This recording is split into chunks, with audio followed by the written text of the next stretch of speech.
Ken Burns has brought to PBS such masterful documentaries as baseball, the Civil War, and jazz. In his newest documentary, Ken explores a stranger, much less known story. It's the story of a single man, a man who inexplicably keeps showing up throughout the history of the United States. A man that until recently could not be identified. We now know that that man's name is Scott Yeager.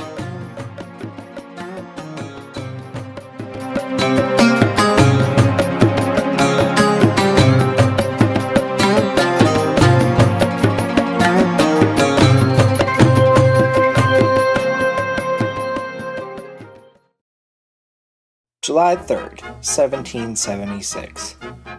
Philadelphia, Pennsylvania.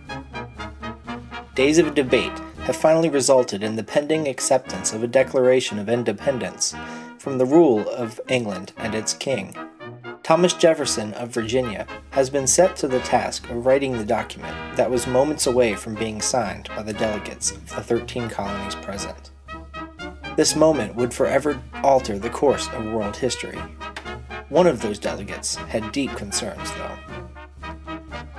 Congress was very careful about not recording minutes of their meetings to avoid future prosecution, but several delegates wrote in their personal diaries about the actions of a certain Scott Yeager of Virginia and his antics at the signing. Mr. Yeager, in an abhorrent display worthy of censure most severe, didst let rip flatulence most foul, as to cause the loss of consciousness in at least 3 of my colleagues from Boston. To make matters worse, when confronted by Mr. Franklin of Pennsylvania regarding his crude behavior, Mr. Yeager responded, "Smelt it, dealt it."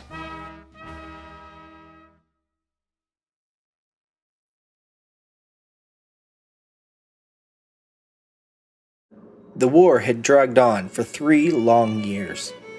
Casualties were mounting on both sides, and many onlookers and civilians were wondering when either North or South would finally break the stalemate.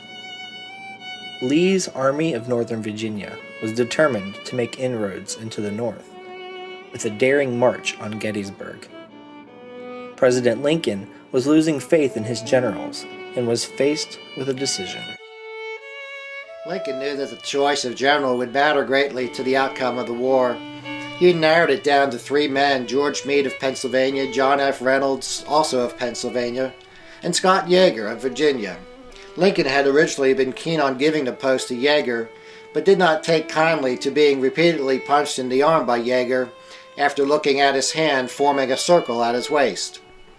That man has matured to the level of my 7-year-old nephew. Why I ever thought to give him command of the Army of the Potomac, I may never know.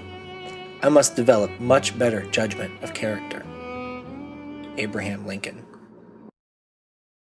It was to be the crowning achievement of a man committed to the art and skill of flight. Chuck Yeager was about to attempt a feat that some thought may potentially kill him. There was no way a man could survive flying faster than the speed of sound, they said. And yet, he was undaunted by the skeptics. Fortunately, he was also not easily distracted. We're not exactly sure what happened that day. We're able to determine that a distant relative of Chuck Yeager's, Scott Yeager, was on hand to cheer him on. However, Scott went a bit overboard in his zeal. I don't have the damnedest idea what the hell he was waving. Some sort of streamers or something. It looked like a damn girl out there. About drove me mad. Security needs to take care of crazies like him. He's gonna get someone killed one day. Chuck Yeager.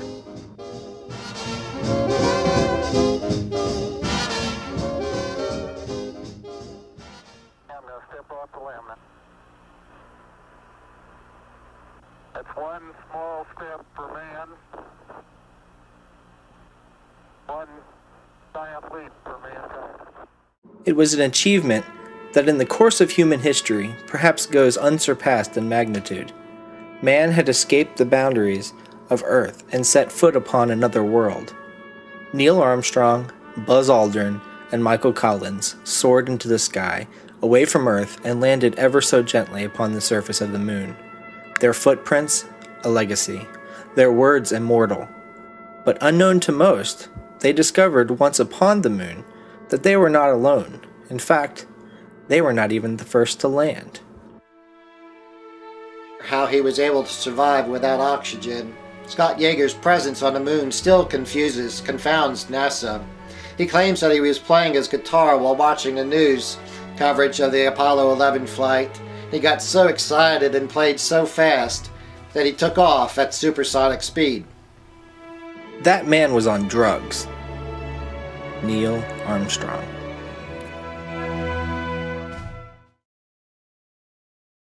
In 1982, Steven Spielberg brought the world what many consider to be one of his crowning achievements in movie making. E.T., the extraterrestrial, was a smash hit with critics and audiences alike. With soaring emotion and pioneering new movie technology, E.T. literally took us on a flight of fancy.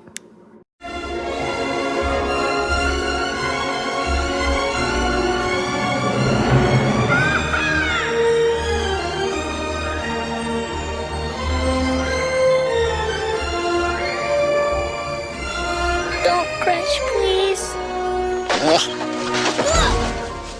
But what many do not realize is that Spielberg did not initially intend on using puppets for the character of E.T.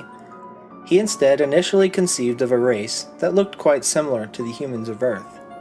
In early test shots, we see in fact that Scott Yeager, attempting to cash in on his minor celebrity status from being the first to land on the moon, was considered for the role.